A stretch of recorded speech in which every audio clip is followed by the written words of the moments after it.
i-deliver na natin ang kanilang mga best. Ito na po lahat ng nagawa. Pauna pa lang to mga katrops, i-deliver na natin sa nagpagawa. Taga Manila po siya mga katrops, taga Tondo, Manila. Tara na, dali na natin.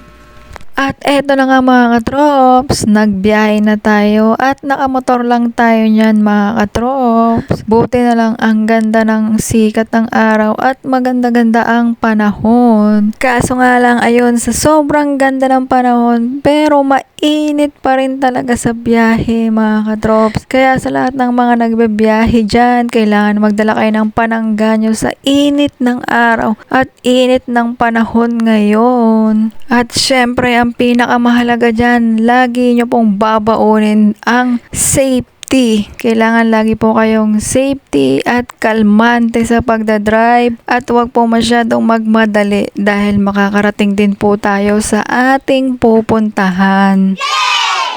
At syempre, kailangan natin habaan pa natin ang pasensya dahil sa init ng panahon, yung ibang tao dyan ay umiinit din yung ulo. Kaya lahat pong mga nagmomotorista, sikapin po natin habaan ang ating pasensya. Gaya ng daan na tinatahak natin na mahaba na walang katapusan kung saan tayo patutungo. Eto na po, munisipyo na tayo ng Malolos.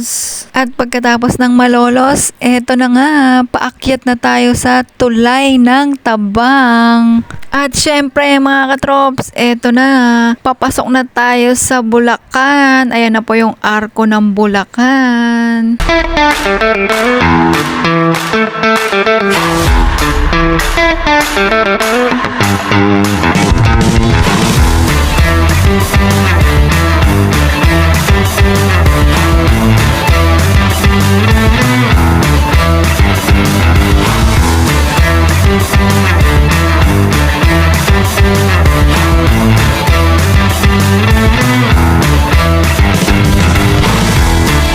At ayun na nga po, may nakita pa kami nagkasagian ng motor dito sa SM Marilao. Minsan po kasi talaga kahit anong ingat natin mga nagdadrive or kahit sino po sa atin, once na oras ng disgrasya, andyan po talaga ang disgrasya.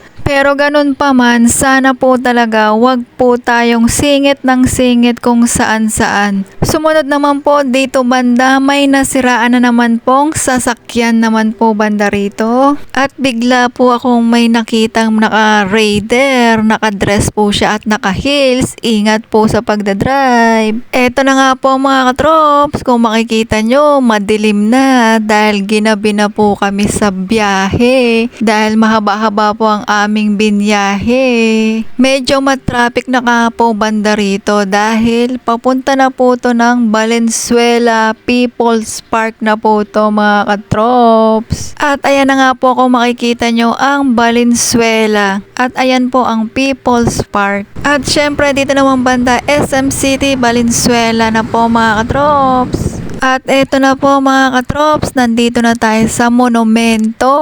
Ito po yung gitna talaga ng Manila. At eto po yung makikita nyo banda rito. Ang dami pong tao at ang dami ng mga motorista at mga sasakyan po dito. Dito po talaga tayo mapapasabak pag nasa baybay na po tayo ng Manila dahil sobrang traffic po dito mga katrops. Tapos yung ibang parte baha pa dahil sa malakas na ulan dito sa Manila mga katrops. Kaya ingat-ingat po tayo sa ating biyahe. At buti na lang po mga katrops, thanks God dahil sa lahat po ng nadadaanan naming lugar ay tapos na yung ulan. At meron na naman po kaming naispatan na nag-slide na motor. Ayan po mga katrops. At sa wakas, sa haba-haba ng biyahe from Pampanga to Tondo, Manila, eto na po, nakarating na rin po kami at nabigay na rin namin ang best na order nila. Ayan po, chinecheck na ni ate, isa-isa po yung best na pinagawa nila.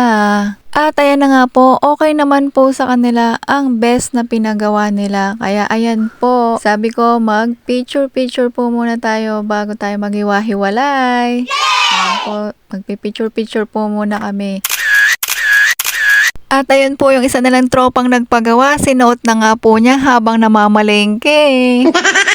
At dito naman banda yung isang kasama po nila. Ayan, papalitan na daw po niya yung sticker niya na galing sa atin. Salamat po sa iyo, kuya. Wow! At bago nga kami umuwi dyan, may pahabol. Bigla namin nakita yung nagtitinda ng durian dyan. Kaya sinubukan naming bumili kahit isa lang. Sinubukan namin kung makakain ba namin siya. Dahil amoy pa lang mga katrops. Hindi ko na masikmura. Ang dami po kasing nagsasabi, masarap daw po siya.